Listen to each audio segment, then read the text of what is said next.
जैसे ही आपने थंबनेल देखा होगा, आप लोगों ने पढ़ा होगा कि 65 मार्क्स कैसे हासिल किया जाए। आप वीडियो को बैक करिए और फिर से जाके थंबनेल देखिए, आपको समझ में आएगा कि 65 मार्क्स की बात नहीं कर रहा हूँ, 65 अटेम्प्ट्स की बात कर रहा हूँ।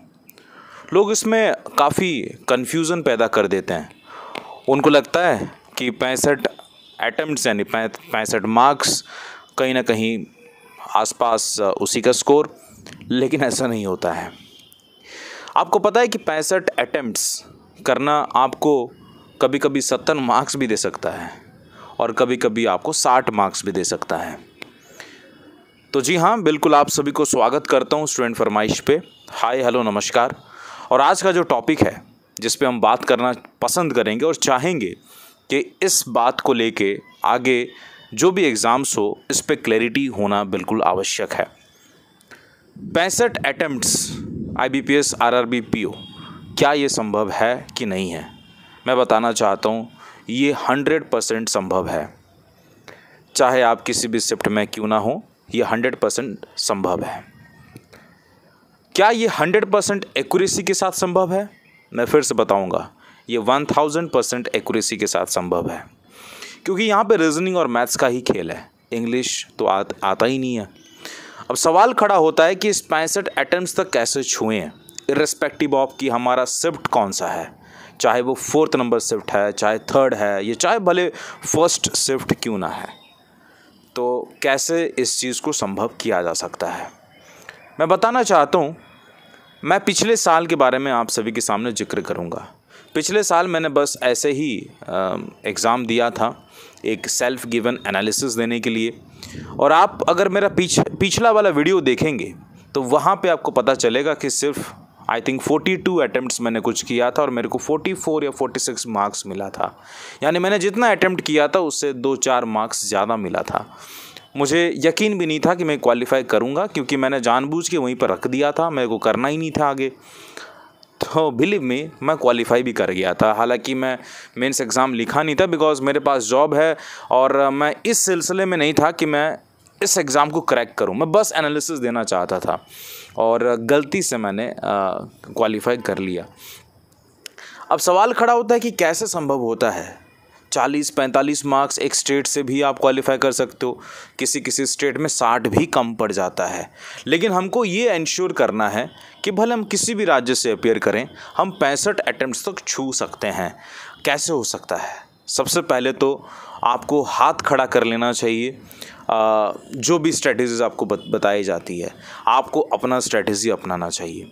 और सारे स्ट्रेटजी में बिल्कुल ये कॉमन सा चीज़ होगा कि आपको हर कोई ये बताता होगा दोस्तों कि ये IBPS RRB PO का पेपर है।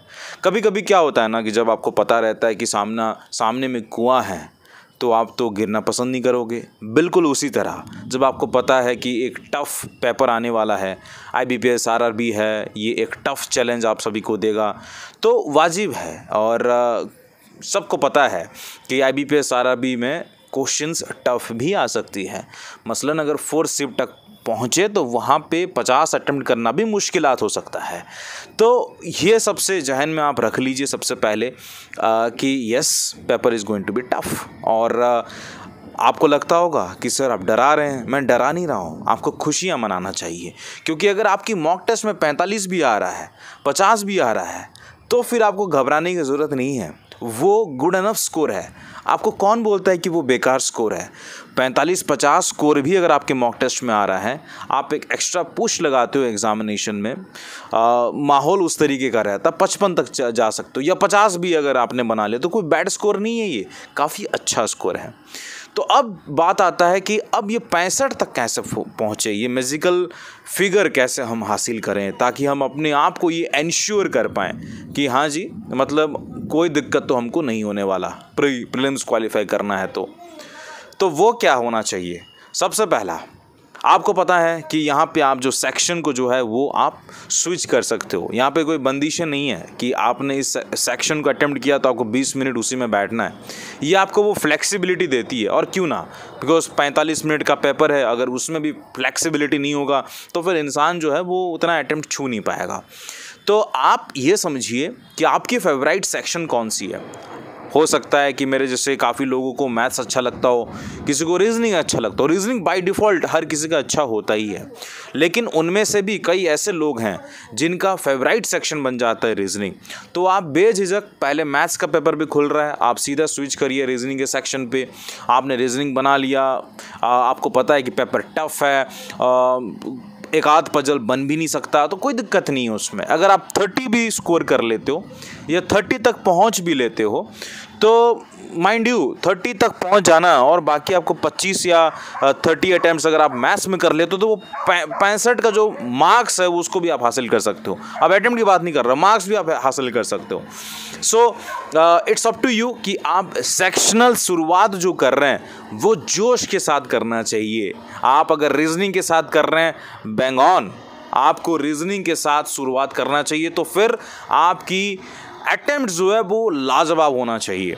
हो सकता है आपने सोचा कुछ और हुआ, रीजनिंग काफ़ी टफ आ गया, घबराने की कोई बात नहीं है। एक लंबी सांसें लीजिए।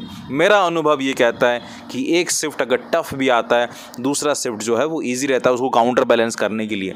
लेकिन हम में क्या होता है ना कि पैनिक हो जाते हैं, एक शिफ्ट का टेंशन को कैरी करके हम दूसरे शिफ्ट में ले जाते हैं और उसमें जो फोड़ने का कोशिश करते हैं वो उल्टा पड़ जाता है। तो आपको तो ये समझना चाहिए कि कोई टेंशन लेने की ज़रूरत नहीं है। अगर 25-30 भी अटैम्प्ट्स हो रहा है रीजनिंग में, वेल गुड। आप 25 और स्कोर करने का कोशिश करें मैथ्स में, वो देखिएगा काफ़ी इजी होगा। और इजी से शुरुआत करें। जो बनते जा रहा है बनाते जाएं। जो नहीं बन रहा है, आपने वन गो में देखा है कि ये मेरे से नहीं बन रहा है, just go for marked review and go for the next question. तो ये आपको पास इतना टाइम मिलेगा कि आप सेकंड राउंड में विजिट करेंगे ना तो फिर क्वेश्चंस बनना शुरू हो जाता है। मैं फिर से आप लोगों से गुजारिश करता हूँ, आप मिसलेनियस क्वेश्चंस को ना छोड़ें। मिसलेनियस क्वेश्चंस आरआरबी पीओ में टफ हो सकता है, लेकिन कभी कभी वो इजी भी रहता है, लेकिन इंसान जो है वो डर इतना बैठा लेता है अपने मन में कि वो देखता ही नहीं है।